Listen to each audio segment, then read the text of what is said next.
చేయాలి. కూటమి ప్రభుత్వం ఇచ్చిన హామీలను అమలు చేయాలి. గ్రాంటీన పట్టాలు మంజూరు చేయాలి. ఇళ్ల పట్టాలు వెంటనే మంజూరు చేయాలి. 130 మంది కుటుంబాలు ఉన్నాయి 35వ వార్డులో. గత జగన్ ప్రభుత్వంలో 35 పట్టాలు ఇవ్వడం అనేది జరిగింది. ఇంకో 35 పట్టాలకి 550 రూపాయలు కట్టడం అనేది జరిగింది. ఎంక్వైరీ చేశారు. ఎంక్వైరీ చేసి పట్టాలు ఇవ్వలేదు. ఏం చెప్పారంటే ఎన్నికలు వచ్చాయి కాబట్టి, ఎన్నికలు కూడా ఉంది కాబట్టి పట్టాలు ఇవ్వలేమని చెప్పేసి చెప్పడం అనేది జరిగింది. గతంలో మల్లికార్జునరావు గారి దగ్గరికి వెళ్ళి అయ్యా మా సమస్యల పరిష్కారం చేయండి, ఇబ్బంది అవుతుందని చెప్పేసి చెప్పాం. అప్పుడు కూడా పరిష్కారం కాలేదు. ఇప్పుడు ఏ కూటమి ప్రభుత్వం ఎన్నికల్లో మేము గెలిస్తే గ్యారంటీగా పట్టాలు ఇస్తాం, మమ్మల్ని నమ్మండి, ఈ కూటమి ప్రభుత్వం అందరికీ పేదవాళ్ళ కోసం పనిచేస్తున్నాం, పేదవాళ్ళ కోసమే బతుకుతున్నాం అని చెప్తే కూటమి ప్రభుత్వం ఎమ్మెల్యే గారికి వంశీకృష్ణ గారిని గెలిపించాం. ఇక్కడ ఎంపీ గారు గెలిచారు. గెలిచి 10 నెలలు అయినా సరే ఈ 35వ వార్డులోనూ ఇంకా 95 పట్టాలు ఇవ్వాలని చెప్పినా సరే ఈ రోజుకి కూడా కానీ ఇప్పి చూడలేదు. ఆ వార్డులో కానివ్వండి ఎక్కడికి వచ్చి చూడలేదు. కానీ మేము చాలాసార్లు వెళ్ళి పట్టాలు ఇవ్వండి అని అంటే ఇస్తాము అని చెప్తున్నారు. తప్పని పరిస్థితుల్లో ఇక్కడ నిరసన అనేది తెలుపుతున్నాము. లేని పక్షంలో ఎమ్మెల్యే ఇంటికి కూడా వెళ్ళి నిరసన తెలుపుతాము. ఎంపీ గారిని కూడా దగ్గరికి కూడా వెళ్తాం. ఏదైతే ఎన్నికల్లోనూ బహిరంగ సభలోనూ మా దగ్గరకు వచ్చి పెట్టి మా ఓట్లేసి గెలిపిస్తే బంపర్ మెజార్టీతో గెలిపించండి, మీ పట్టాలు వస్తాయని చెప్పారు. 62,500 మెజార్టీ వచ్చింది. 5 లక్షల మెజార్టీ ఎంపీ గారికి వచ్చింది. ఎన్ని మెజార్టీలు వచ్చినా సరే ఈరోజు ఈ పేదవాళ్ళ తరపుని వచ్చి మాట్లాడలేని పరిస్థితులు ఈరోజు ఎమ్మెల్యే గారు ఉన్నారు, ఎంపీ గారు ఉన్నారు. అంటే గెలిచిన తర్వాత ఒకలాగా గెలక ముందు ఒకలాగా మాట్లాడడం అనేది అత్యంత దుర్మార్గం. ఇది పేదవాళ్ళు అనేది ఇల్లు పట్ట కళ. ఇది ఆ కళని నిర్వహించవలసిందే బాధ్యత ఉంది.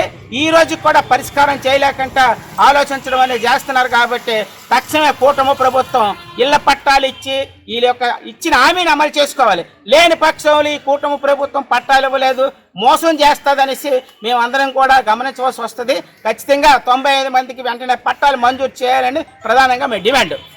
అండి దుర్గం యువజన సంఘంలో నేను ఇప్పుడు వచ్చి నా పుట్టి 56 ఏళ్ళంది. అక్కడే ఉన్నాము, అక్కడే పెరిగాం. చాలాసార్లు చాలా ప్రభుత్వాలు చేసాయి, మాకు ఇల్లు పట్టాలు ఇస్తాయని చెప్పి మేము 15 సంవత్సరాలు బట్టి ఇప్పుడు తిరుగుతూ ఉన్నాము. అందులో కొంతమంది దగ్గర 35 మందికి లాస్ట్ ఇయర్ ఇచ్చారండి. 550 రూపాయలు చలానా కూడా కట్టించుకున్నారు.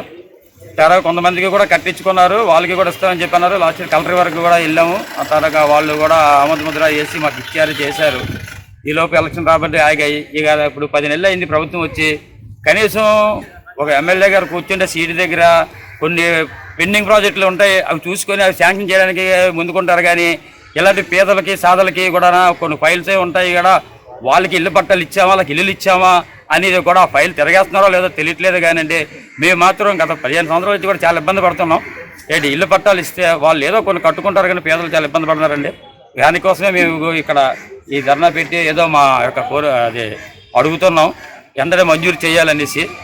దానికోసం మన ఎమ్మెల్యే గారు కూడా కొంచెం ఆలోచించి చేస్తే బాగుంటుందని మా ప్రజలందరూ కూడా ఆలోచిస్తున్నారండి. అందుకు మీరు మా కూటమి ప్రభుత్వం వచ్చింది కాబట్టి మాకు పనులు జరుగుతాయని కూడా మేము అనుకొని ఉన్నామండి. అలా జరగాలని ఆశిస్తున్నాం. మళ్ళీ ఇక్కడికి వచ్చి మళ్ళీ మేము గొడవలు పెట్టుకొని ధర్నాలు చేసే కన్నా వాళ్ళు ఇస్తే మేము ఆనందంగా పట్టాల మీద మొత్తం 95 పట్టాలు రావాలండి. ఇంకా 550 ఒకటి 35 ఉన్నాయి ఆల్రెడీ. అక్కడ 60 మందికి ఆల్రెడీ ఎంక్వైరీ చేశారండి. ఇంకా కానీ వాళ్ళ దగ్గర చలానాలు కూడా కట్టించుకోలేదు. వాళ్ళ దగ్గర చలానాలు కట్టించుకుంటే మొత్తం కలిపి 95 వస్తాయండి. ఇవి మాది 136 కుటుంబాలండి. దుర్గం యువజన సంఘం నివసిస్తున్నాం. ఇప్పటికీ అక్కడే ఉన్నాం. ఏదో చిన్న పాకల మీద చిన్న పాకలు వేసుకుని అలా ఉన్నాం. కాబట్టి పట్టాలు ఇస్తే వాళ్ళకి ఏదో లాస్ట్ టైం కూడా ప్రభుత్వం ఏంటంటే మీకు పట్టాలు ఇచ్చిన 2 సంవత్సరాలు 3 సంవత్సరాలకి బ్యాంకు లోన్లు వస్తాయండి. తర్వాత ఏమొచ్చి మీకు ఏదైనా సరే చేసుకున్నకి కూడా ఉపయోగపడుతుంది అని చెప్పి అన్నారు.